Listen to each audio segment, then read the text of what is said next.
Hey everyone, and welcome back to another episode of A Pretty Little Podcast. I'm Allie Violet. Today we've got Black Rose Rebellion hanging out with us. If you didn't see their previous episode, that's okay. You're here now. We don't blame you. It was early on, and you can always go back and watch it. Don't know the episode offhand, but I will have it linked when this goes up. If you're new, this is a band from New Jersey bringing big vocals, heavy riffs, dark melody, and that whole rebirth through rebellion energy. The name says a lot. It's about change, strength, and coming back louder than before. Tonight, we're talking about everything they've been working on, their debut album, Hail the Rebel Queen, and what it's like building a sound that feels powerful and made for the stage. Please welcome our friends from Black Rose Rebellion. Hey, everyone. Hey, everybody. Hey. And I want to start with, before you had kind of gone into a little bit about the Black Rose and what that represents. And you had said that for you, it's about rebirth and change. What were you coming off of when the band first started? Hi, Michelle. You there? I'm here. Awesome. Drive, you want to handle that one? And Tribe, can you hear us? Oh, I can hear you, Allie. Dave was talking. I didn't hear him. Oh no. Right. Dave, can you talk again? yeah, can you hear me now? Can you hear me now? Nope. Okay, can everybody hear me? Yes. Yes. Okay. We're just going to roll with it for now. If All it right. becomes a problem, I'll have you sign out and sign back in. But did you hear the question, Tribe, or should I start again? I heard the question. Yeah. Okay. I had been in the cover band scene for some time. I started doing open mics and things like that, and just really getting a footprint kind of in South Jersey as far as performing. So I was doing cover bands, and then I wasn't having great experiences in the cover band scene. I loved being on stage and performing, but I just, as far as being in the group and being in the scene and all the things that can kind of go along with that, it just wasn't really fitting for me. So I was getting pretty ready to hang up music. But I had always been a writer. I loved poetry, and I wrote a lot of it my whole life. I just never saw myself as being, the center of attention of writing anything, stories, or especially music. I never saw myself being on stage and being like a front person for anything like that, because it's just a different world than the cover band scene, and it's extremely vulnerable, sharing that kind of stuff. And I just didn't believe in myself that I could be a good songwriter. I just wrote stuff because it made me feel good and to get it off my chest. I never thought about sharing it with the world. There was a mutual friend of Dave and mine, and she really believed in me. And she knew Dave really well and was like, he's just such a good guy, and they need a singer, and I think you guys are going to really hit it off. So we met, and we really did just hit it off. And we just kind of took it a day at a time. He wasn't, I don't know what Dave was expecting with me coming into the band. I didn't know what to expect joining, his project. We took it slow. It's like dating. Every time you join a new band, and especially one as intimate as, original songwriting, it's a lot like dating. And so we took it slow, but also fast. In the sense of, we were going to do a festival, and we started just writing a bunch of songs together. He was sending me demos left and right. I'm sending him, just these vocal recordings of, the stuff that I had, and we just collaborated really well. And that's just where the rebirth from all of it came from. It was very, like all the stars aligned, it was one of those things that just in my mind, everything has to be right. I mean, the day we met, Dave and so sweet. They drove all the way out to me. We live 2 hours apart, by the way. I'm in South Jersey and they're in North Jersey. And we had a great conversation, all that. But the funny thing was, he was telling me about Black Rose Rebellion and about the Black Rose and all that kind of stuff, and Rose kind of alluding to Rose's name, all of this thing.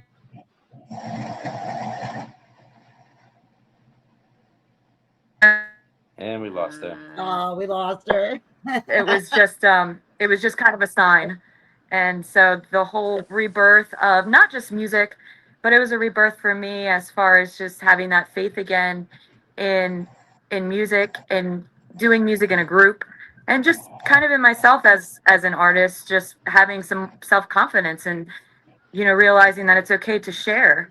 And no matter where this thing ever went, I just felt good about having that artistic freedom to be myself and do it my way. And Dave had his artistic freedom to do it his way. We found faith again in the journey of music through finding each other and making this album that we get to share with the world now. So it just the stars all aligned, and I feel like the whole basis of the Black Rose and its meaning just really was a true testament. As because we it's like we kind of scrapped everything from our lives before and just started from the ground up with each other, and it really did feel like a rebuild from the ashes. Well, first I want to say thank you so much to whoever that friend was. You guys, like, they deserve a lot of love. Maybe a dedication. So does the meaning mean the same to everybody? Absolutely. Yeah. Definitely rebirth. Yeah, so there's more storyline, like what Brie was alluding to. On the side of her neck, she has tattooed a Black Rose already. So we knew it was that was part of it. Now, Michelle was one of our original bassists with this band. And when we had a previous singer, she left because of my previous singer. And we always kept in touch, and she's an amazing person. And she came back to the band. So that was Rebirth. Eric has been one of the best guitarists out there, and we're lucky to have him come and join the band. And he toured with me with one of my other bands. So all the way around, it's kind of been a rebirth and a rekindling. Awesome. So was there a moment, and I guess I can ask all of you this, was there a moment that you kind of looked at this and it kind of became more than a project, or was that kind of from the beginning? From the beginning. Yeah. We just knew, when I went to see, when Cara Rose and I went down to see Brie, we just knew. You could just tell. Okay, when people here join the rebellion, what are they actually joining? Yeah, that's a great question.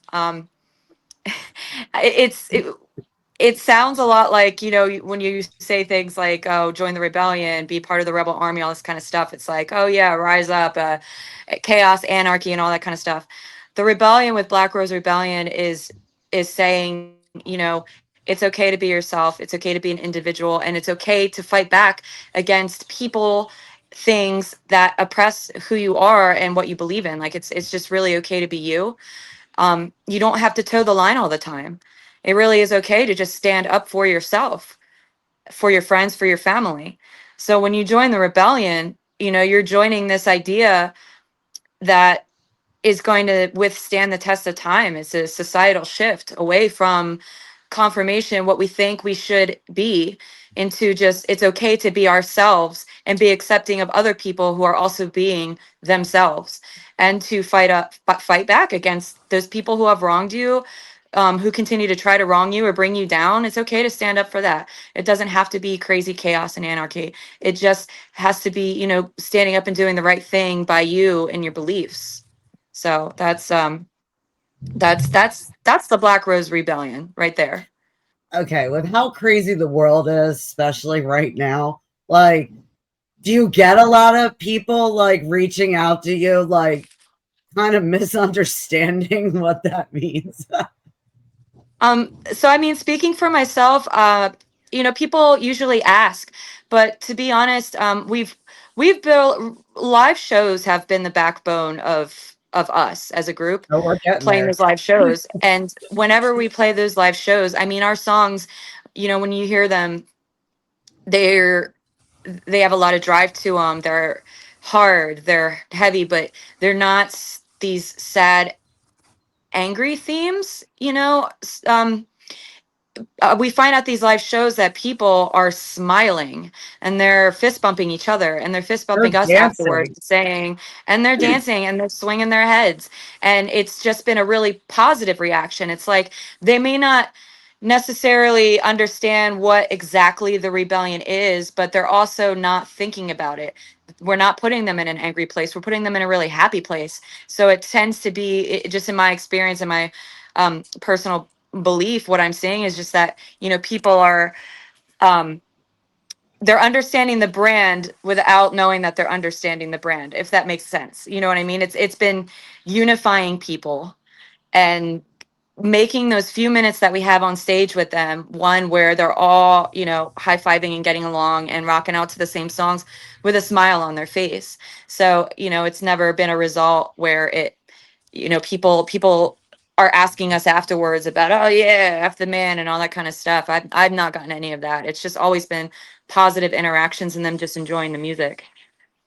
And from someone who has seen your live show, they definitely take every single second that they're given, and just you can't take your eyes off of you guys. I mean, like, honestly, all my friends, I mean, they still bring you up. Like, and the Tennessee, the Elephant Talk show, that was a while ago.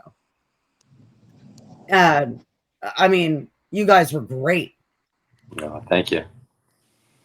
And I'm so excited to just hear that. First of all, with how many bands like don't keep with it, I'm so happy that you guys kept with it. I'm so happy that you're here and the album. And I love when bands are so behind every song. Like when I talked to you, Dave, like you were just like, I am proud of every single song. It wasn't, oh, like I want to focus on this one. Oh, I want to focus on that one. It was like, whichever one you want to focus on. Like, it's up to you. Absolutely. Love all of them. And that's refreshing to see nowadays, because most bands do put the filler songs. You guys took the time and made everything perfect. Thank you. Tribe will be back. Yeah, that's why it took a little while, but we wanted all the songs to be like as perfect as in our minds they could be, So there's a lot of like recording and re-recording, and it's a long process, but it was worth it in the end. Now, you guys said that you guys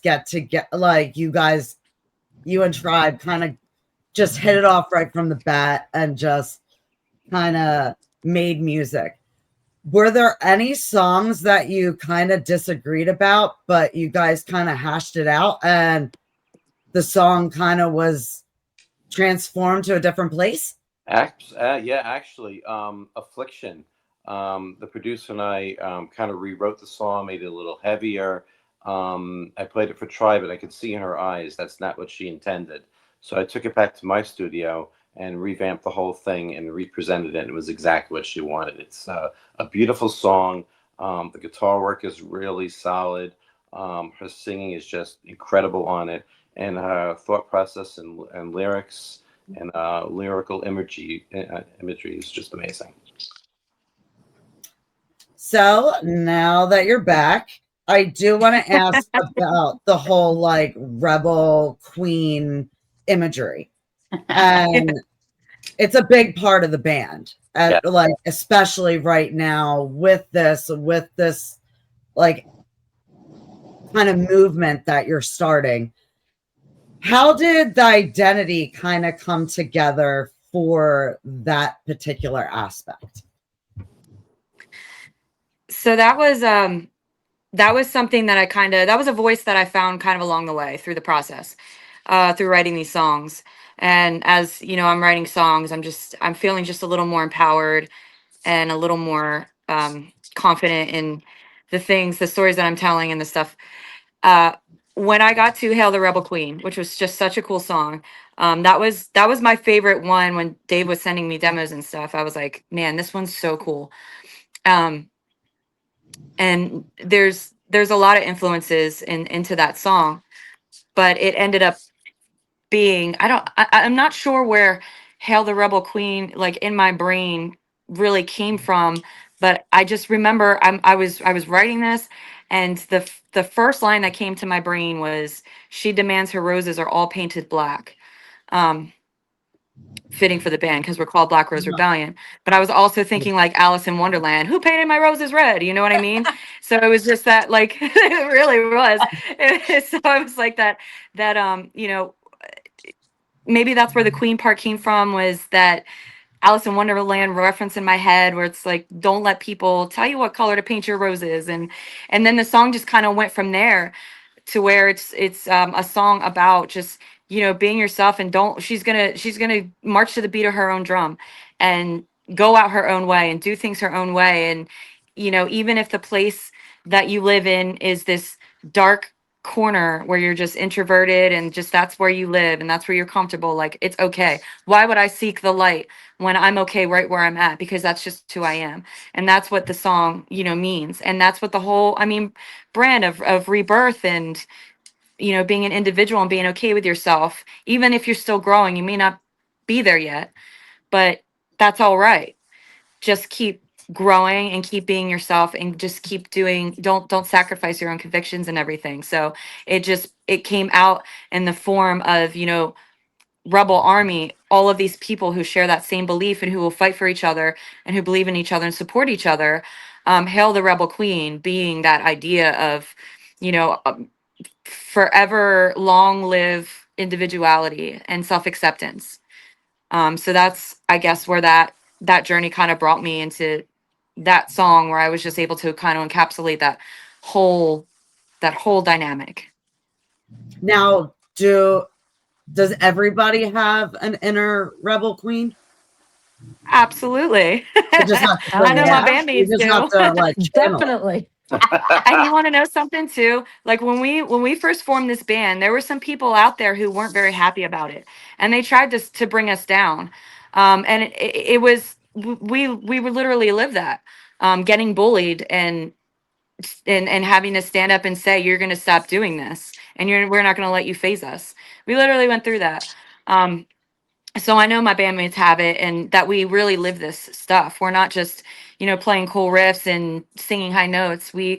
These words mean something, and we really live it. We live rock and roll. We live that rebellion. And the whole point of our brand, especially at these live shows, is like, we're all rebel queens. Everybody got a rebel queen in them. You know, in country music, they say everybody's got a hillbilly bone. Everybody got a rebel queen bone. You just have to believe in yourself to find it. And that's what I want to drive.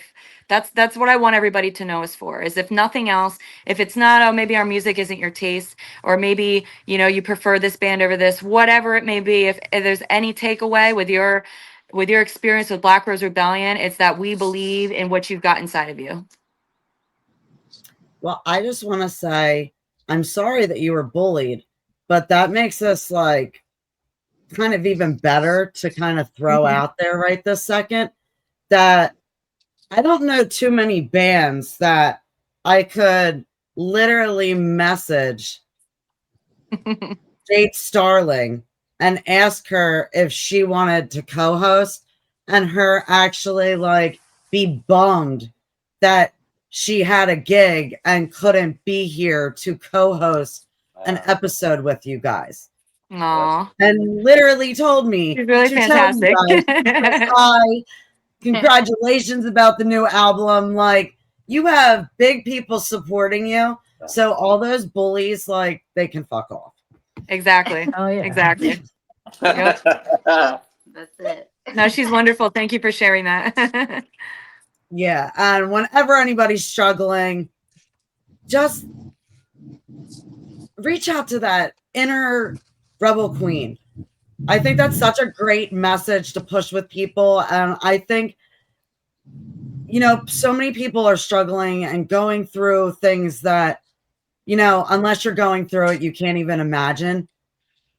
And I think that that's something that, you can tell yourself, even when you're looking in the mirror, that you can kind of remind yourself with that. And I think that's a powerful thing. And I'm going to use it. I'm going to start using that. Please do. Hell yeah. Hell yeah. You're that queen.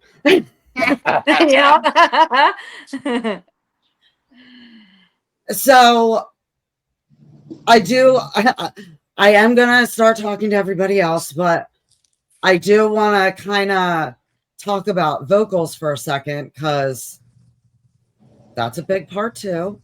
What makes a vocal performance that powerful for you? Because that's one thing that you guys really, your live shows are just exploding.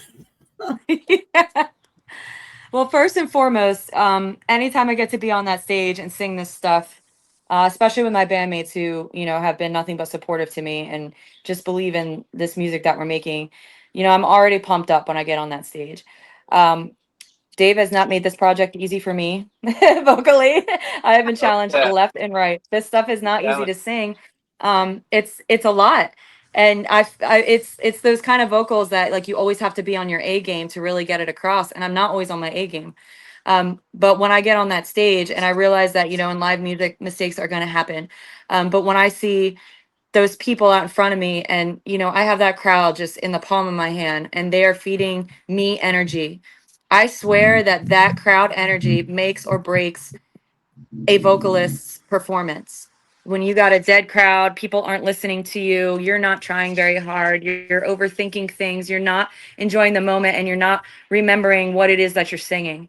When I get on that stage and I look to my left and right, and Michelle's got her hair whipping, she's got this great set of curls, and she just sends it. You know what I mean? And Dave's got this big smirk on his face. And I turn around and Karen's in her little world. She never sees me turn around, look at her. But she is back there vibing. And I'm like, we're just all hitting flow state. And that helps me so much. And then like I said, when I look out at that crowd and they're smiling and they're just really actually, they're paying attention to us and they're yelling and just all the things, I get so much energy from that. And that energy and that positive energy feeds every single note that I put out, good or bad. It's there and I'm committed to it. And I'm just committed to, like, the whole performance and being able to interact with the crowd, because every performance is, you say the words, but the energy that you share with those people who are watching and listening, that's a conversation that's happening throughout the whole show, a two-way conversation. And for as long as that two-way conversation keeps happening, I'm going to keep having the energy to pump out those notes even on my worst days. So we're going to talk about, we're going to get into your writing process and kind of, I want to, like, pick your brains, because this is a big deal. Like, the debut album, that's a biggie. So I just want to know everything. So when you're writing, because again, I've seen your stage performance, I kind of know that it is energy the entire time. When you guys are writing and when you did kind of pick these songs, do you have the stage presence and those stage moments kind of running through your brain as you're putting it together? So kind of. So we, like I said, we kind of hit the ground running with writing the songs. They did very much develop on the stage. And we sent stuff back and forth to each other, like from inception. Dave was sending me demos, I was sending him stuff. I'm writing to demos he's sending me. He's writing to, my voice recordings of lyrics and melodies. And then, we get in the studio and I'm like, that riff, you should put that over here in front of this verse too. And then he does, and we're like, yeah, that's awesome. And then he's like, his light bulb goes off, and then, you know, he adds something else. And, you know, we just, when we get in the studio to rehearse, not the recording studio, rehearsal studio, you know, and we're all playing together, we start to add our own little flair, right? And start to experiment with different. So these songs very much developed live in the real world on stage. And then again, when we got into the recording studio is where they just really, we fine tuned it, we added, we subtracted, we moved things around. We just really gave it more, gave these songs, they reached the potential we knew that they always could. I don't know, for me at the moment, I knew where it was going to go, but we were just loving everything that happened. And let me tell you, it wasn't easy either. This was a, you know, nearly 4-year labor of love getting these songs to where they're at. And so live performances too, there is a song that we have that didn't make the cut for the album. There's covers that we do that we didn't record covers for the album. It's just okay, why didn't song they make the album? They made the album because I in my opinion, because of those live performances and how we were able to add our own voicings, the songs that we felt really authentic about, the songs that really took their own life there, you know, as we were playing them live. They were the ones that just really fit. They fit together as a body of work. They're the ones people that enjoy.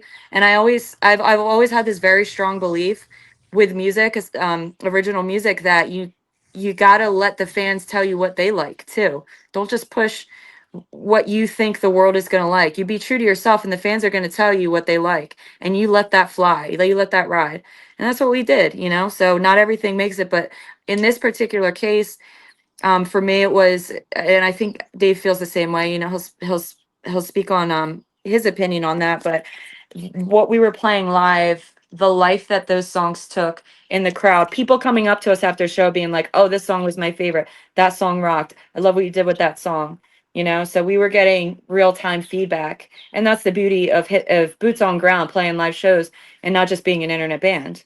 You know, not to slight anybody who is an internet band, I totally understand that situation as well, but we were very privileged to have so much time, FaceTime with real human beings out in this world that were telling us like, this is good stuff.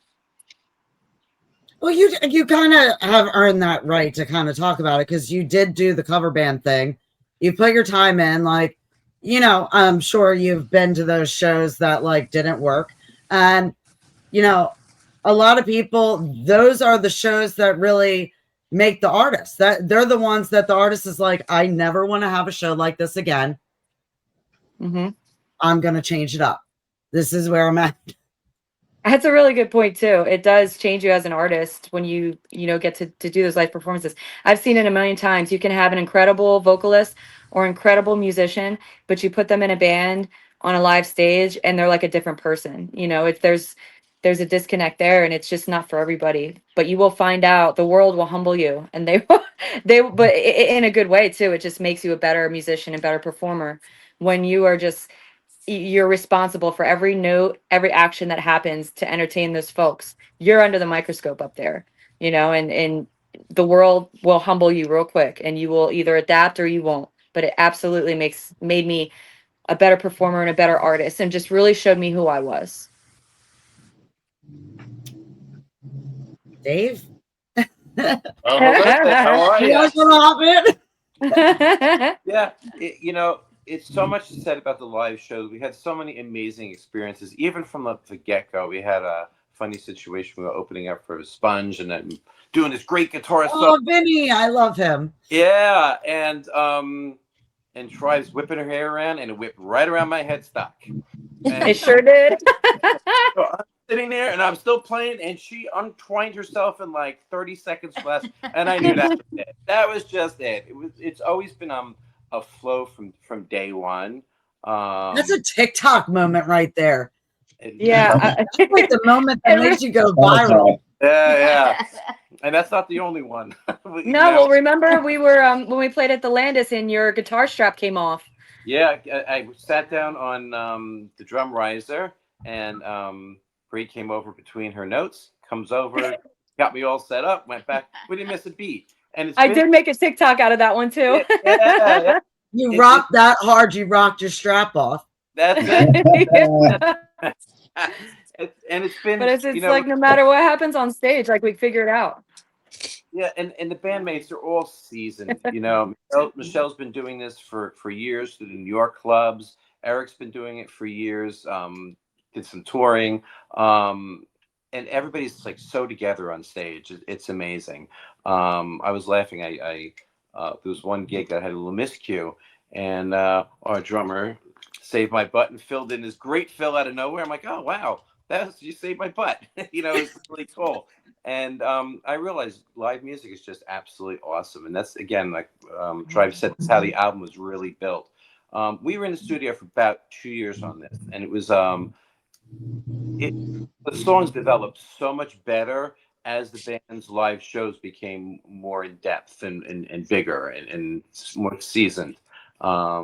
That the songs took a life of their own. And like Tribe was saying, you go and you play your gig and people come up, and everybody's got a different favorite song or a situation. And that's what really makes me feel great about this album. There is no weak song across the board, and everything has got its place, and they're all so different. And each song is amongst, it stands on its own. Now, what is an impactful, like, kind of moment that you've had so far from a live show from a fan? Like one that just sticks out in your mind? Well, for me, it was kind of actually one of Karen's moments when this little girl came up and stealing your moment. Stealing my mind. This little girl comes up with her mom and was like, "My daughter plays drums because we saw you last show, and she's playing drums now." Right. And I was like, "Holy crap!" That was like, to me, that was better than anything. Like, I was like, "Oh my gosh!" You don't realize the impact that you could have on anybody, And then when it's with like kids and they're like, "Oh my gosh!" Oh my God, were you like stumbling over yourself to try and give her a drumstick? I wasn't stumbling, but I was like almost a little shocked and I got a little teary eyed too. I was like, "Oh my gosh!" This is there's a little bit more responsibility to this whole thing. You don't think about all that stuff, but it's but it was sweet, and it's like something that'll always stick with me. So good. That was a great moment.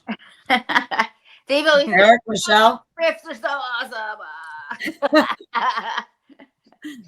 Eric, Michelle, come on, jump in. Michelle, we don't deal with quiet people. Eric, it's your turn. What can I say?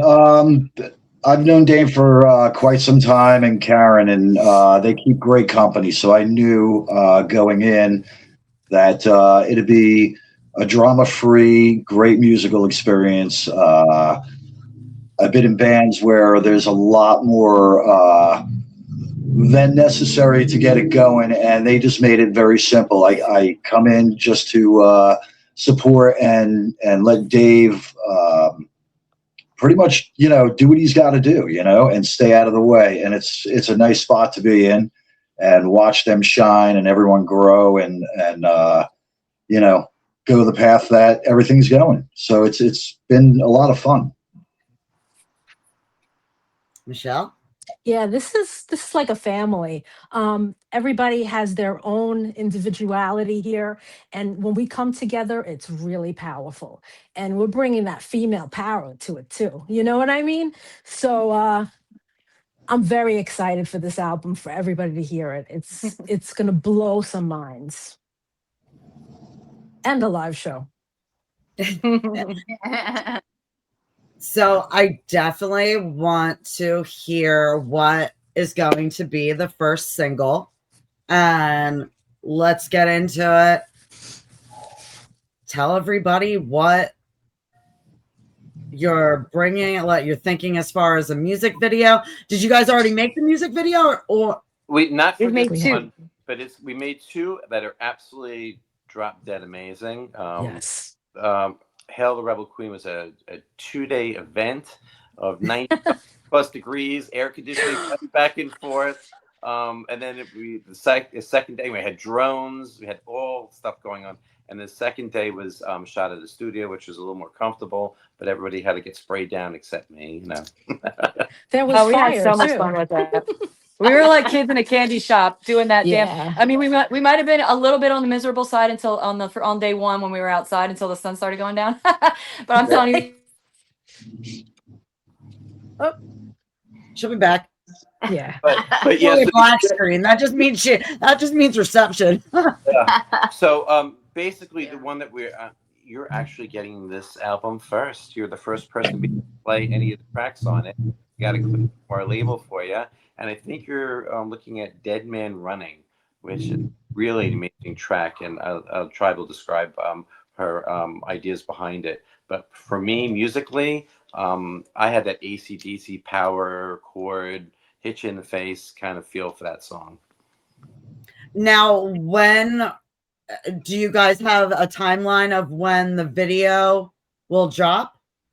So the first video is going to drop a week after. We held Rebel Queen will drop a week after the album release, which is May 29th on all sites. And then once that's done, and then we're going to drop the cover single that we have, Toxic. And that video is just incredible. I saw some little yeah, we teasers had of so that. much fun with that too. That was great. And yeah, then we're looking to do another video with the same videographer who's just absolutely phenomenal for Dead Man Running, which I think is going to be so much fun. Now, are you making it up as you go as far as videos? Or like, do you guys already kind of have an idea of what you want to do? And the videographer has a lot of great ideas. We give basic ideas and basic things, you know. For Toxic, I can put that right on Bree. She had Tribe had the whole idea on how to handle that video, and it was just so much fun. I appreciate that these guys give me so much artistic freedom here because I need it. I'm like neurotic when it comes to this, when it comes to like the music. I really am. And I know this about myself, but it's like I you know, when from just writing the words, you know, in these songs and these feelings and the stories that they're coming from, like I have this kind of vision of how to approach the music videos and stuff. And it's just been so fun getting us all together. And you know, we're not out here, you know, putting everything on a projector and making this like concrete plan. It's just, you know, we have different ideas, or we should do this, and a lot of it happens, you know, in the moment. Those organic moments and ideas that happen where it's like, and yes, we have a phenomenal videographer who's very experienced, and you know, he tells us what's practical and what's not, and what we can do instead, and stuff like that. So he's very great for, you know, tossing in ideas and guiding us. But we tend to bounce ideas off of each other, even in the studio while we're filming. Like, hey, we should do this, or let's try this, or let's do that. And I mean, we had so much fun. When I tell you, like, Hell the Rebel Queen, you know, we had so many locations for that video. I'm on a motorcycle, right? And I got guys hanging out of car windows with cameras and video cameras. And I got a car behind me and making sure I don't die or get run over. And we really just overtook this town. We filmed it in the town that I live in because that's where like the properties and stuff were. And I knew the landscape of kind of what we were going for, it would fit. And we just took over the town. We was like, screw traffic, like we're cutting off this lane, and we're just again being rebellious, you know. And yeah, we had like Dave said, we had the drones in the air. We were doing multiple takes. We get in the studio, we're on a green screen. We have all kinds of different stuff to make all these different effects. We're throwing water at each other. We're just acting like kids, man, in a candy store. Like it was just so fun to do together. And so we have the same, I mean, it's going to be the same thing for the Dead Man Running music video. Like from day one, I think Dave and I were just kind of on the same page of where we wanted to go with the videos. And it was, we were just gonna do the same thing, have a lot of fun with that, probably plan it the day of, and just let those organic moments roll and have a lot of just really rockin' fun with it. Just really authentic. I think the authenticity of, you know, who we are as a band and what we stand for is going to show in these videos. Okay, and you said a week after, so do we have like a rough date? my mind's like mush as far as like. Yeah, I think it's the first, second week in June is when the first video will drop, and then we're gonna push that that first single, and then once that starts to ride, then we'll start adding more singles and more videos and such.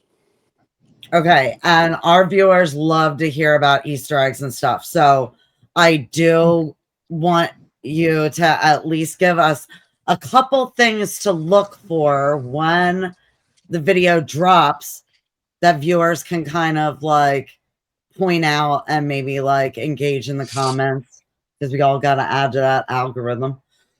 There you go.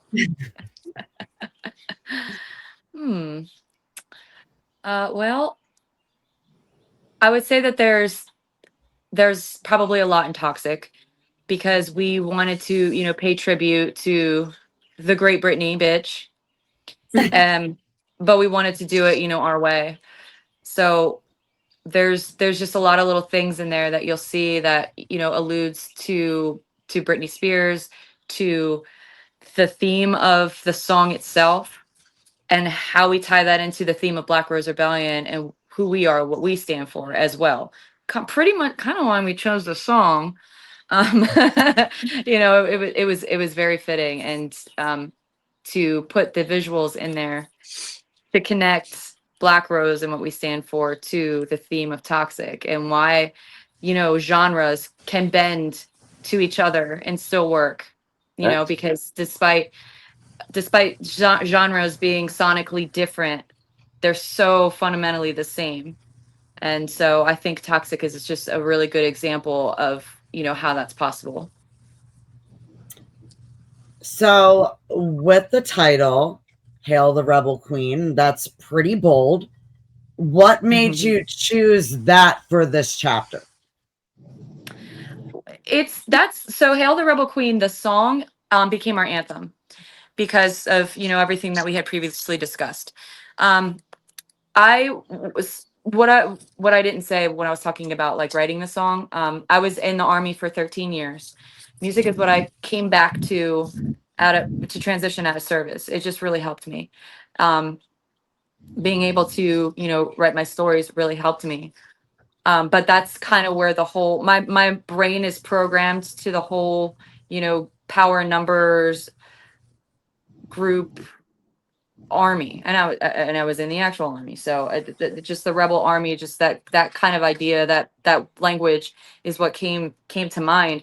But we're, you know, it's the call to action, and once the, you know, our lyrics are published and we do a lyric video and everything, and everybody can see, can you really read those words, and it's a call to action, you know, stand against my sisters and we'll send you straight to hell. It's like everybody supporting each other, that community that stands up to those oppressive forces. And, you know, long live the rebel queen, which is this idea of, you know, being yourself and standing up for yourself. So it's just, that was one that took a life of its own, became an anthem for our brand. So that just absolutely had to be Black Rose Rebellion's, you know, war cry to the world, to say this is who we are, what we stand for, and we're not going anywhere, and we hope that you're going to join us, you know. So since music got you through a hard time, what does it mean for you to have your music kind of do that for somebody else? And this can go out to everybody, because I know that you all have your backstory. I know, and you know what, I this is a running joke with me and Dave, where he's the golden retriever and I'm the aloof German shepherd. So I'm always wary of everything. I never get too excited about anything until it happens. And, you know, we balance each other that way. So throughout this whole journey, I think I've just always been in a place of just like being really unsure, but I just know that I believe in my songs, and the things that I'm saying. And if they can help one person or comfort one person, like that's all I really need. You know, I really didn't think beyond that in a bigger picture. But I remember the moment that Karen, my drummer, who's, you know, heard these songs a gazillion times, and she was like, you know, when I read through those lyrics and I listened to this, I cried. And it was in that moment where I was like, wow, this stuff really can affect other people. And that was my first taste of like what that feels like. And it just made me want to, you know, keep that two-way conversation going even further. You know, how far can our music really go to it just, I don't even know if it can help somebody or just comfort them or just be relatable so somebody doesn't feel alone, or it just empowers them. You know, maybe they had a really bad day. Maybe they're coming out of a breakup, or they just started dating again, or they're getting a new job and they're terrified. Maybe they're coming out of a really bad situation, they're terrified. And they put on our songs. You know what I'm saying? They put on one of our songs in the gym, listen to our ballad, you know, at night and have a good cry over it. I never thought Speaking of which, what would you say is the song for the gym, real quick? Well, you just said that because that just popped in my head. Ooh, I think Dead Man Running. Yeah. How about you guys? Rest of the band, what do you think? Winner Circle. That's a banger. Winner Circle too, yeah. I love it. Rebel Queen for me, because it's just so powerful. Yeah. You know? Yeah. So I would like to know, what song do you feel, if someone is listening to the album and they only have time for one song, and what song would you tell them you need to listen to this song first? If it was only one song, and not because it's necessarily my favorite, but for me, it's Hail the Rebel Queen, because that's our anthem. It's First Impression. You listen to that song and you're gonna know who we are. Yep. Agreed. So everybody feels the same? Absolutely. Definitely. Yeah. So when you're writing a song, because your songs, like, and this is for all of you, like, your songs have a certain attitude when you're playing them. And it's like that rock and roll attitude. Like, I could tell from the first time I saw you guys, I was like, oh, wow. They're a name you're going to remember.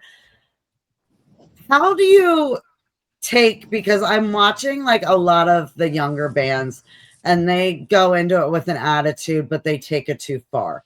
How do you guys keep that cool attitude, but without taking it too far? I think, in my opinion, it's because it's coming from a good place. You know, it's okay to have attitude. Doesn't always necessarily have to be a negative thing. And I think it's just coming from a really authentic place. We're not writing. Yeah, it's honest. And we play it honestly. You know, it's okay to have some attitude, and that attitude is coming from just being really confident and believing in what we're doing. You know what I mean? So it's, in my opinion, it's not coming from a negative place at all. You know, it's coming from just a confident place, and a, you know, a place of, I would say, self-esteem and genuine camaraderie amongst our group up there. You know, none of our music is slighting anybody or anything or any style or anything. We're just telling our truths. And that's just where the attitude is coming from, is like, take us or leave us. What did you guys learn about yourselves and about the band while making this album? And that might be a lot of things, so I'll like just hit the major ones. Yeah. For me, it was a growth process on how I write, expanding how I write, trimming down how I write, knowing that when I play a riff or a solo, it's a Dave solo. I'm not copying anybody else. It's my style. It's me. I developed that through other bands, other albums, but this one really hit home. It allowed me just to really be me. Yeah, there's a couple of songs on that I can really just let loose, and it just fits in nice and snug where it's supposed to. So I grew a lot. I learned how to write with somebody who is strong, which is really awesome, because you can agree, you can not agree, but when you finally put it together, you're like, wow, the parts, the sum of the parts are more than that just each individual puts in, and that's powerful, and that's everybody. You know, Michelle has her amazing bass lines. Eric is, you know, he's like, oh, I'm just there to do it, but he is an amazing addition to our live performances. When I wrote the album, there's parts that are guitar parts that add and flow and all that. And he is just badass. Yeah. Yeah, and he makes it look easy too. He's just up there like, oh, it's just Sunday morning, Relax. Like he makes it look so easy. He's the fucking cool cat, man. I'm telling you. I was saying he's so chill, and he's like, yeah, he just has that whole rock and roll vibe. So He does. He fits so perfect. he's like stuck with us now. Too bad. Yeah. Dave makes it easy for me. He maps it all out, But it was a lot of growth too, because I think every member of this band has come from places where they weren't too happy, but we got to grow together. Collaboration is just and not even just collaboration with like us within the group, but even when we got into the recording studio, our producer has ideas and experience to share with us, and we had to be open-minded enough to take that in. But two, we tested our producer. You know what I mean? Where there was just some hard lines in the sand that I just would not cross. Yeah, And so, and you know what I mean? And Dave too. And it was pushing each other beyond our boundaries and seeing what fit the best. And just, it was really a place where I know personally I could grow as an artist and learn to have a little more patience and to be open-minded and that it's also okay to share my ideas, even if they sound stupid. Be vulnerable. Like, you're not going to get the best music and get authentic music if you're not allowing yourself to be vulnerable. So that one was a hard pill for me to swallow. And anybody who has worked on this project, from my bandmates to producer to any promoters that put us on bills to our videographer, anybody doing pictures, like, everybody has been so supportive and just really showed me. They didn't just tell me, they showed me that it's okay. It's okay, and that I can feel comfortable and I can be vulnerable and I can let all that shit go. So. Okay, I'm going to make you all really think on this one. What's your favorite part? The creation of the song, the recording of the song, or the performing of the song? Me, it's definitely the performing. Recording drums is like one of the most difficult things. It was like, there was one session I just like started to cry because I'm like, I don't know if I can do this, and Brie was like, you do it. I know you could do it. And like, she would just push me, and then she knew how to push my buttons to like. I sure do. Off. Because I know how stubborn she is. She's like, well, I'll trigger her to take it out on the drums. Maybe you can do it. I don't know. I could do it. I could do it. Like, Karen, you're not a weak ass bitch, so either put up or shut up. And she fucking put up, and I knew that she would, because that's how she is. She was like, I will amputate my both legs and I will still come and play a show. Like, that's how stubborn she is. And I know that she will come through to a challenge because she doesn't accept defeat. Like, and you know what I mean? And that's what we do for each other. We push each other outside our comfort zones, and even at the cost of pissing each other off. Look at where we end up. It's out of a mutual respect. So, I mean, I also did not particularly enjoy recording. It's a lot of repetition. It's a lot of stuff that I just don't want to do, and especially early in the day. I do enjoy the creative part, but I think I enjoy the performing the most. Yeah, I think same thing for me. It's incredible to hear the final product and what everything went into. Oh yeah. But yeah, there's times I walked out of the studio and was like, either I'm going to drink or throw stuff around, and oh God, you need one of those rage rooms afterwards. But being on stage to just something, I look around at my bandmates. Each one is like amazing at what they do, and sometimes I could just sit back and I just watch them, and it's really incredible. We're very lucky as a band to have these type of people in the band that are good-hearted, that they respect what we're doing. There's no backstory or problems or anything like that. And when we play it, I don't know what it is, from the first chord, it's like boom, right out of the gate we go. I'll look over Michelle, she's like wailing over there, right? I'll look at the cool guy over there with the beard. Cruising, right? Yep. Everybody, and then I look at Karen, and she's, this is her first band. We threw her into this and was like, boom, here you go. And she turns into like this monster, like totally different person. So it's really fun to watch how everybody has their lane, but how all these puzzle pieces fit together to give this amazing product. And people feel it, You look at the first 3 rows, they're all bopping up and down and doing, I'm laughing my butt off because it's like people who you wouldn't necessarily think would be jumping around like that, they're jumping all over the place. Oh, I saw it with my own eyes. You had everybody off of their feet. Everybody was just having a blast. I mean, and you were inside.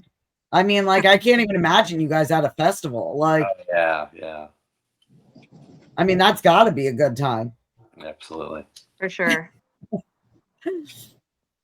So I'm going to ask some questions because I would like our viewers to get to know you guys better. So, who usually pushes the band into heavier territory? I think it's everybody. We realize what our sound is, but it definitely can lean into a heavier sound, heavier, thicker guitar, not just speed metal, but there's a thickness to this band when you hear it, and that comes from everywhere, really. The rhythm section's amazing in this band, so that the low end is like pumping, right? So it's kind of easy to lay heavier stuff over that, right? But the other thing is there is a soft side in a couple of our we have a couple of ballads or power ballad, and I try to make the guitar sing and cry, to give the feeling that Pride puts into the vocal. So as heavy as we can be, we have a soft side, guys. And there's melody, right? I mean, you hear the songs and you're going to hum them. You'll see. Yeah. And I'm glad you said that about the rhythm section, Dave, because that was at the tip of my tongue. We're talking about something else. Like, we have a really solid rhythm section that just, that's that feel of the music. And honestly, like, Karen's got some of the heaviest taste in rock in this band, and I think she does. And I think it's really important too for like everybody to realize, like, we're not a Mod Podge group of individuals that were put together by some label and said, this is what you're going to play and this is what you're going to do. We got together because of our similar taste in music, and when Michelle finally came back around to us, she just really believed in this project. Eric too, and our sound is just like sonically something we all contribute to, that we never had to fight over, because that precedent was already there from the time we all got together, and that's why we got together. Well, I was going to ask you, who's the one that usually pulls back and, like, kind of like gives that space and melody, but like you kind of already answered it, so skip over that one. So what's something about the chemistry that people wouldn't know from the outside? I think we kind of wear our personalities on our sleeves. That we're married. Oh yeah. Oh yeah, that's a good one. We're married. Yeah, there you go. Well, she's just not in all your pictures online for no reason. Speaking of which, the gardens are gorgeous. Thank you. I'm not a gardener, so whenever someone posts like really pretty gardens, or like that they're like doing something that just looks nice, I'm like, you know what? I'm going to tell everybody from now on, because I'm not a gardener and I almost kill anything other than hostas. So I love landscaping. I love doing all the gardening, but Karen has a very rare form of lupus. So you get triggered a lot by stuff and stress and things, and what she eats. So I wanted to make her a meditation garden. So a lot of that is just so she can go and sit and chill and come up with new drum pieces. Yeah, Jesse, my old co-host, she had lupus, and I got to see, because sometimes we would tape after she like went to a festival and everything. Do you get like really like insane breakout from the sun? I mean, usually I'm like, I kind of cover up, in the sun, so I don't really like stay out. Like, I don't go to the beach or any of that the stuff. Even when I go outside to do gardening stuff, I always have like this big hat and heading over it. I look, but hey, it gives you a reason to experiment with all sorts of like fun, cool accessories. That's it, right? And running from the bears that they have. Yeah, yeah. A lot of animals, that's for sure. But yeah, so it's great. Like, we have a lot of like shaded areas because we like live in the woods, so it's great, perfect. Okay, so your live shows are a big part of the band. What do you want people to experience when they're in the room?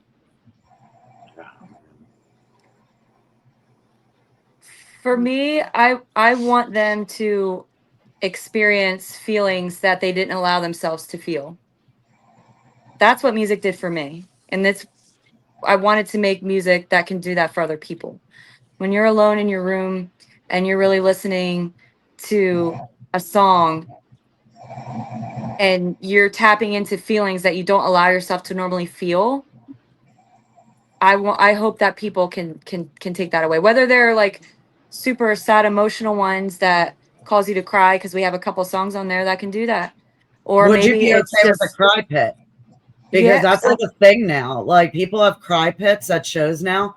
Like, would you be okay with a cry pit? Oh, I'm okay with whatever's going to make people enjoy their time and connect to our music. Do that, as long as you're not hurting anybody else. Do any of that shit.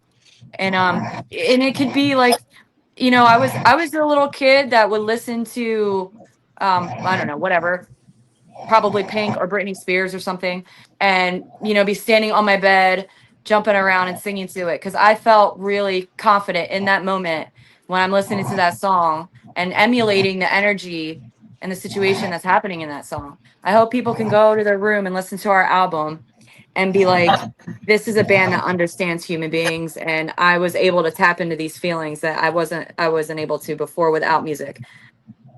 I want this to be a tool for people to be able to let go and feel things again. I just love that I've asked a couple people about cry pits when they're talking about like emotion and like whatever, because it does come up. It is a thing now. So I love that you're the only one that's like, they can do whatever they want. Like, whatever they're feeling. Most people are like, yeah, I don't want one of them. Power to you. You can feel whatever you want. Black Rose Rebellion show. Hell yeah.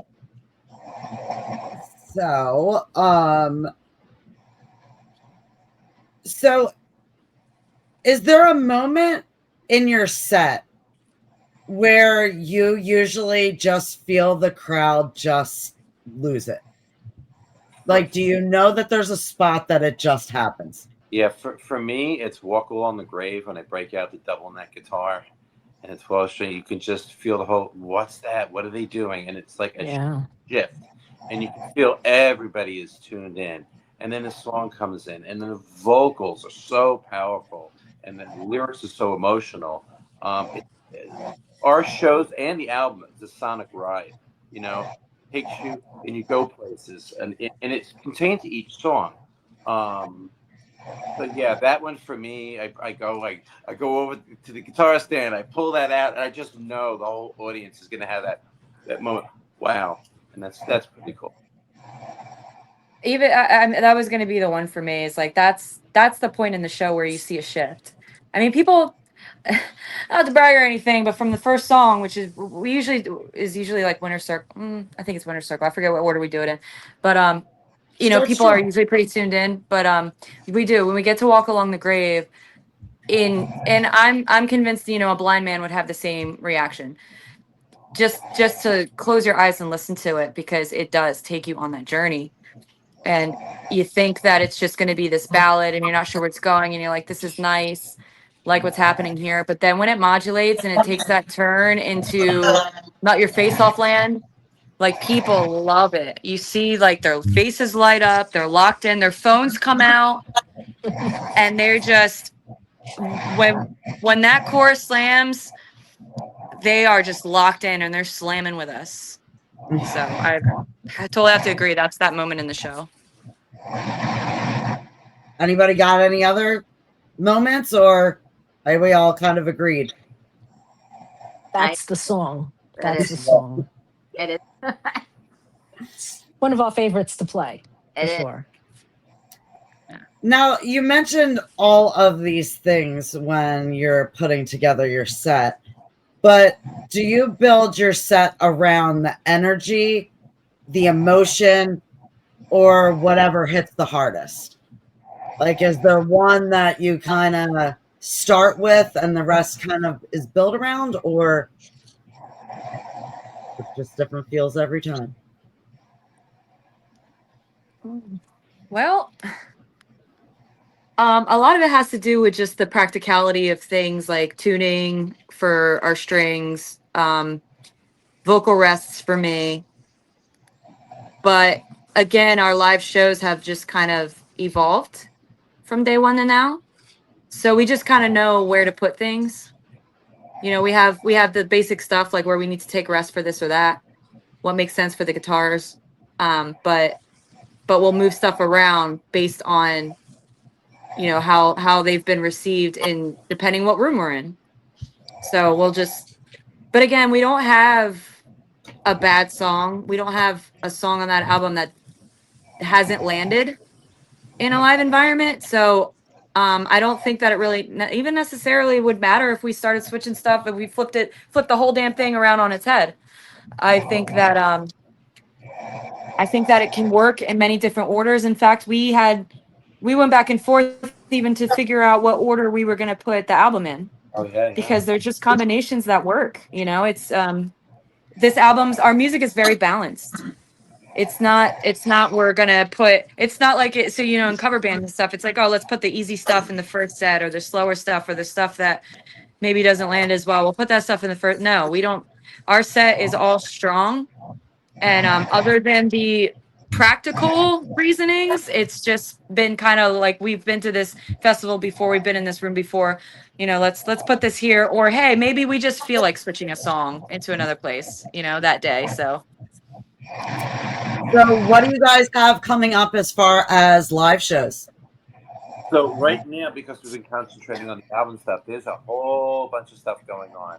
So right now, we're in talks that going to Virginia for a festival at the arena. There's some talks, some local shows, but we wanted to lock down what we're doing for the album first.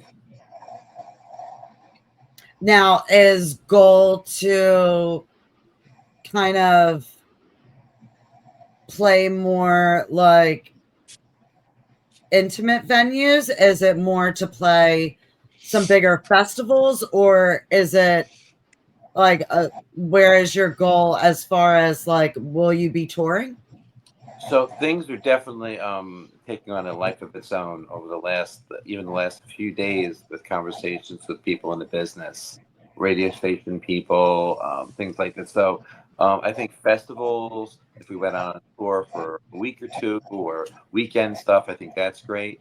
We all have lives also, but we want to make sure that the band gets everything it deserves. We'll have to just find balance. And is everybody kind of on the same thing with that, or does anybody like have something that they like? Does anybody want to play more festivals, or? I think. yeah. I think the festivals are honestly the way to go.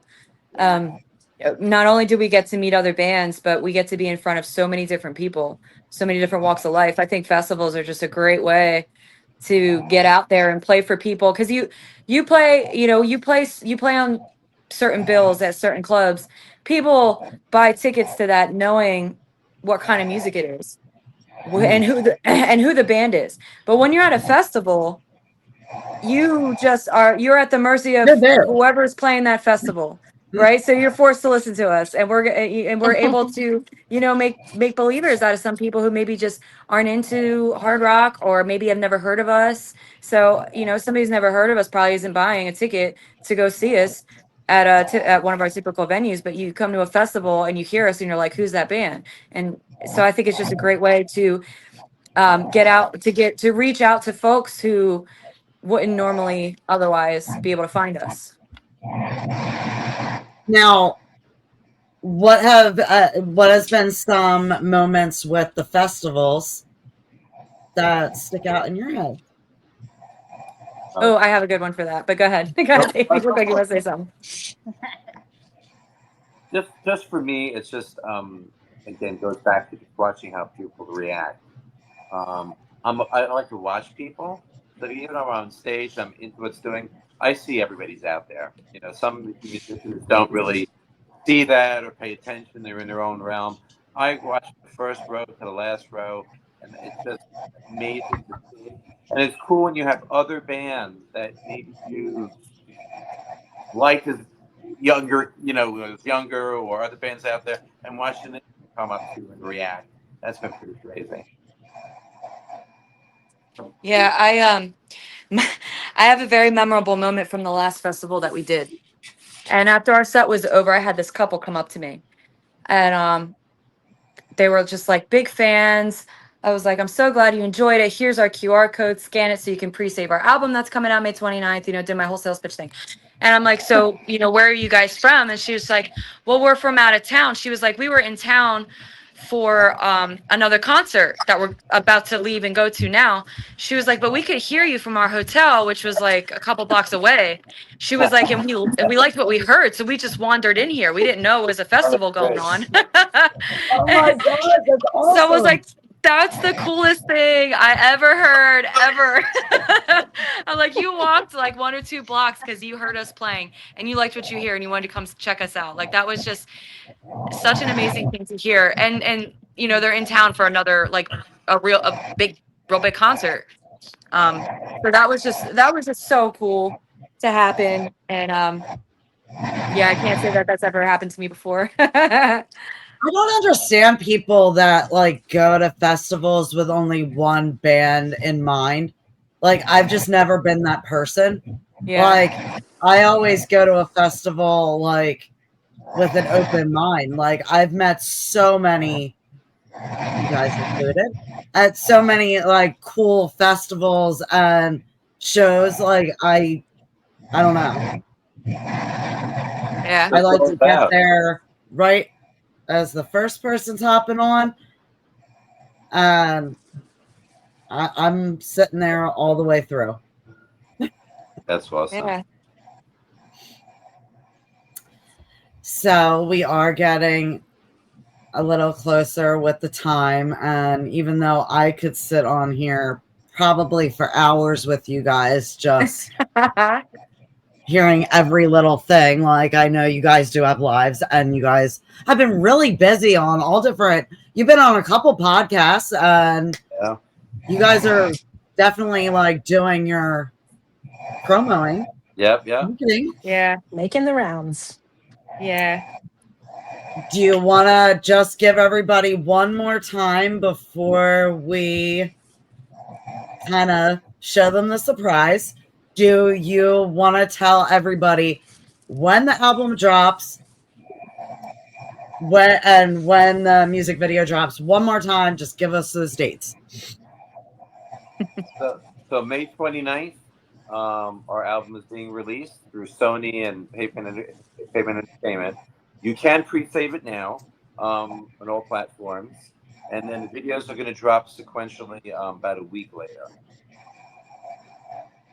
And listen, we're on Instagram, we're on Facebook, we're on TikTok, and we have the link to our pre-save right on our socials. So it's not complicated whatsoever. Look, you have no excuse. All the links going at the bottom. And also make sure you go on and like Pavement Entertainment, show them love. Absolutely. Right. Absolutely. Okay. I'm doing this for the first time on my own, so just bear with me.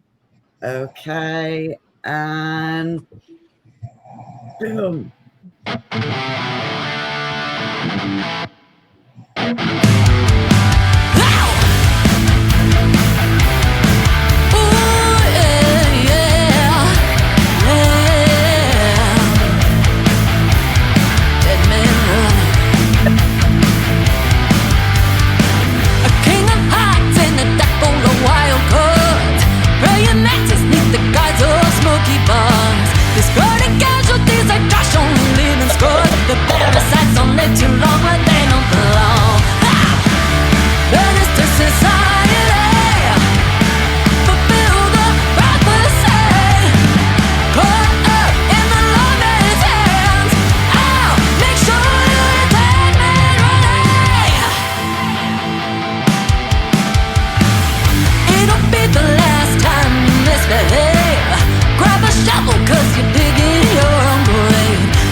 Oh my goodness, that was dead right.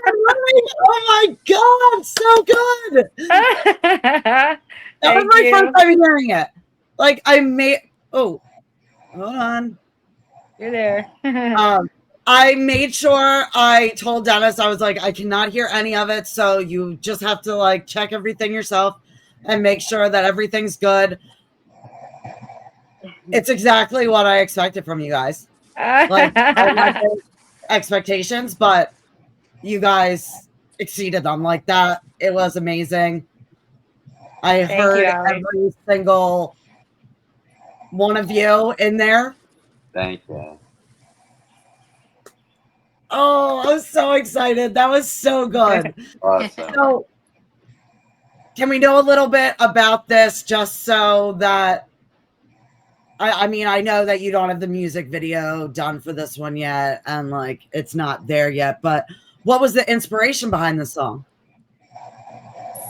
So for me, it was that riff. When I first heard that, when David sent me the demo, I was like, it got me excited. Like I smiled and I was like, oh, this is so cool. This is like rocking. And it just, when I was talking about how music can affect you, make you feel sad, make you feel empowered. Oh, I felt empowered. I felt like a little shit ass when I heard that one, and I was like, oh, I know exactly what this is gonna be. And so I immediately went to like I ride motorcycles and stuff too. So I'm like picturing myself on my motorcycle, like flipping off these jerks and like just having all this attitude and just all this like confidence and strength. So when I put words to it, I did admittedly have a particular ex-boyfriend in mind who was my muse for it, but it's not so specific that, you know, my exes can listen to and be like, yes, that was me, or yes, or no, You're not that's going not to me. dedicate the song to him. You know what I mean? Because it's not that specific. And really, the song's not about him. It's just about an experience and one that we all kind of share. About just a bad ex who, or it could be a friend, it could be a family member. But what the song is saying is just, you know, like, all right, motherfucker, you played me, well played, buddy, but I can play better, and I'm going to. Lesson learned on me, but you're not going to get away with it. And that's what Dead Man Running is. And we have, and our other song, Burn It Down, in the second verse, there's a line in there talking about a dead man running. So it like kind of ties together that whole theme, because I'm like, you're not a dead man walking, bitch. I'm gonna make you run. You a dead man running. You were gonna run from this problem that you just made, and that's kind of like what the whole thing is. It's just really like taking back and being like, okay, something bad happened to me. That's fine, but it ain't bringing me down. I'm certainly no victim. I can play harder. And that's what that is. It's just really fun and playful when you a fun, playful way of saying, you know, yeah, I got screwed. So what? But like, you're not going to get away with it. And I'm going to be fine. So, oh my God. Like, this is just like genius, because I'm seeing like in my head, like as you guys are talking, like I'm getting all these like visual like things.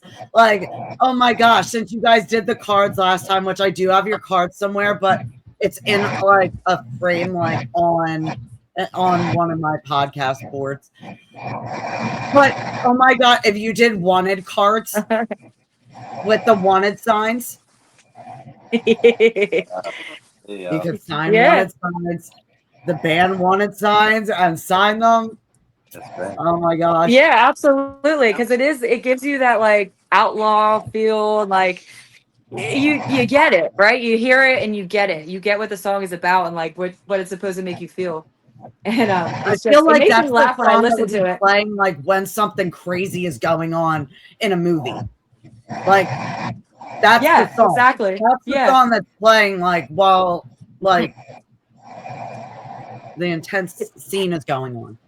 Yeah, you picture this Casanova who's just like, and that's the line of the song, discarding casualties like trash, only leaving scars. You know what I mean? Just leaving chaos in his wake. They just come, they go, they leave all that kind of stuff. But you cross the wrong one, and they're gonna come after your ass. So that's what the whole the lawman in that song is. You know, is that idea of, once again, idea. These songs are all for the people. It's that idea of holding people accountable for their shit. You know what I mean? And not allowing yourself to be a doormat. It's just a really playful way. Another line in the song that I really like that makes me giggle whenever I sing it is, the preacher man won't even come to save your sorry ass, not worth the box you're given to lay. And it's like, I'm gonna bury you. Like, you know what I mean? Like, it's silly, and it's a way to like take something bad that's happened to you and you reframe it into this positive, like funny, empowering mindset. And that's what that song is. And I freaking love to play it. I do the what, like I said, when I heard that demo and I heard those guitar riffs, and I just want to go wow, like old school rock and roll, just like wailing and wowing and hair whipping, and I'm whipping my if I have a wired mic, I'm whipping that wire around, and it's just such a fun song, and it drives, and people, you know, they love it. Oh my gosh, I can't even wait for this album to come out, just for everyone to just react to it. Like, I'm already gonna ask now, like in a few months, at least you got to come back and tell me what the reactions were of the online crowd and just everything you guys have it going on once we kind of settle, because I have a feeling this is going to be big. And you said life's crazy now. I have a feeling it's about to get a little crazier. Yeah. Enjoying the ride. Pavement, they don't really deal with people that like aren't moving. Right. Yeah. They've been real. Yep.